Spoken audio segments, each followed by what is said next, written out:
Hello and welcome to another Luzid screencast in which I'll show you some new features that were added, namely actions that you can now do from within your app or your tests. I'm going to walk through them just very quickly so we get an idea of what this video will have, and then I will show the details with code samples. So first of all, what we are looking at here is a TicTacToe game, which basically is the tutorial that Anchor has. And I did not even modify this program at all, and we will clone it from DevNet in a second.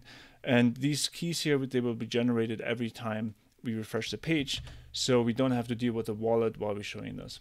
So first of all, this validator right now has no transactions, and we don't have that program either. And while it's running, we can actually, with Luzid, just clone that program in, and now it's in our validator. We can even look at the data, like for instance, this would be the executable data of the program. Now what we need to do, and this is a normal action, we will just airdrop to the player, so then the player can go ahead and create the game, right? And now what we can do, we can actually start playing this, and we can see that on the right side we get normal transactions coming in. What we can do though with Luzid, we can show where there are account updates available. We can see actually what they did. You know, we can see that this changed the term from 4 to 5, and then we added in an O somewhere, which is on board 1, 2, which means 1, 2 over here. And then let's look at what we can do with Luzid that you could normally not do. So one thing we can do, we can actually go back in time. And this is done by taking a snapshot every time we are about to take a move, and then we can just restore that snapshot. Something, again, that you cannot do with just a plain validator. And let's actually look at what happened here. We went from turn 4 to turn 3, normally not possible, but for testing it's quite useful. Now, to make sure that I'm not just telling you this, we can see that actually in the validator here, in the Explorer, it also shows that. Now, the other thing you might want to do is you might want to test if your program is actually correctly detecting wins, and you can do that and just check that out. If it doesn't work, for instance, even if your program has a fault, you could easily just like fix it, redeploy it while the validator is running, set back to the winning state, try again without any restarts or any times. And here we can see that this is a winner, and we can go back to the winning state as many times as we want. And finally, once we're done, we can remove all the snapshots that we created. And we can also restart the validator. So let's see, it's running over here, and we can easily restart it from here if you want to. So this is also possible, obviously, from within your tests, if you kind of want to go back to zero state. And this is all that I'm going to show. Let's start with the details.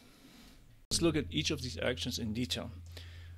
We're going to look at the code that I created for this app. Forget about all the imports above. That's just boilerplate. Let's start here at the setup, where we initialize new key pairs.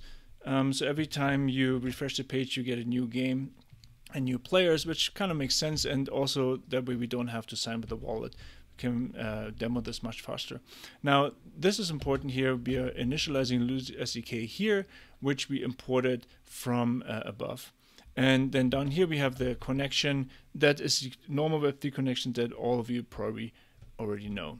And then this part is just to basically initialize the Anchor provider, so we can use a program interface to talk to the Anchor program, right? And then here, this is also kind of important. We basically isolated here the Web3 methods that are basically used to interact with the program inside the validator, which are normally available to you. That has nothing to do with Luzid, but every method that is in here is something that only Luzid provides, and that gives us certain features that are very useful for development. And then here we just have the page, normal React hook kind of stuff. We don't care much about that, but it's you can look at those details if you want to. But what we want to show first is how to clone a program from the app itself without having to do the validator. Now you can actually go and clone from the validator. Like for instance, you could clone a program that I also deployed to DevNet, which is kind of like a Twitter. And so we can see it's in DevNet. It's not in development yet, but we can easily clone it, and then it ends up in development. And we can then, like I showed, we can look at even the actual account data. of that program. Now, what also happened, it cloned, this is actually the program here that it cloned, and what we just looked at is the executable data of that program. And here we also have the IDL of the program. All those get cloned automatically for your convenience. And now the same thing we already saw, we can do just directly from the app, so you don't have to jump over here, or you can do that from within your tests, whatever, right? And now let's look at the code that does this.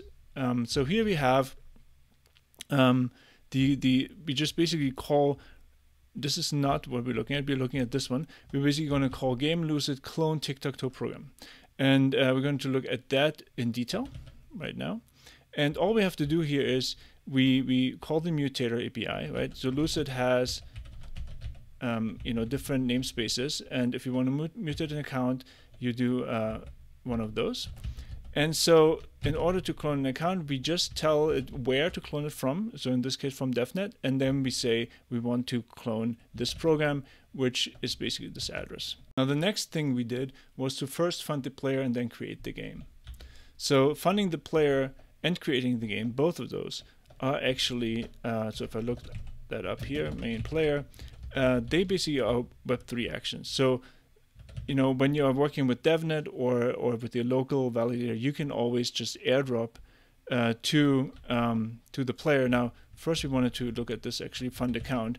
You can just airdrop to any account, and in this case, we drop one lamp port here to this player and wait till this transaction confirms. Now, this has nothing to do with Luzid. This is possible with any test validator.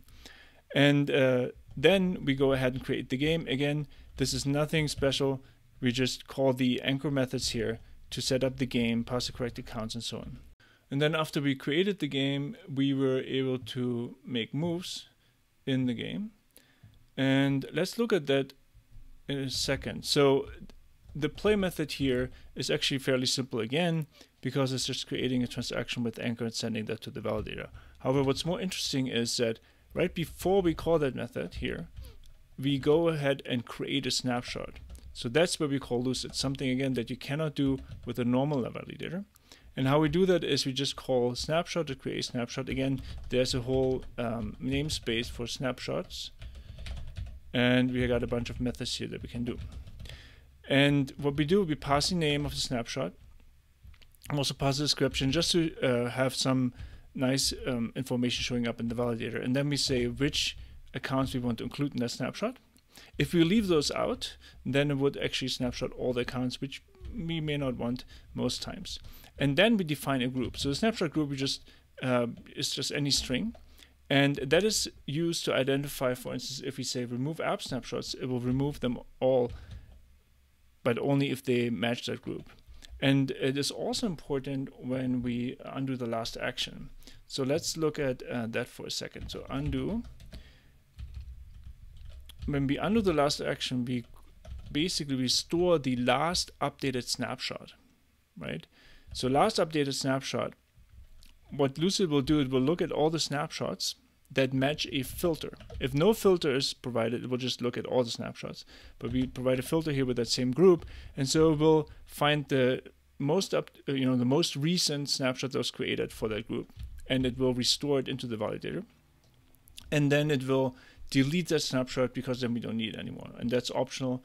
If we don't provide that, then it will keep it around. And now again, you can see that it just deleted that. Now, after we restore the snapshot, we update the game state, and that's how it shows up over here. And now let's look at how we set the winning state of that game over and over.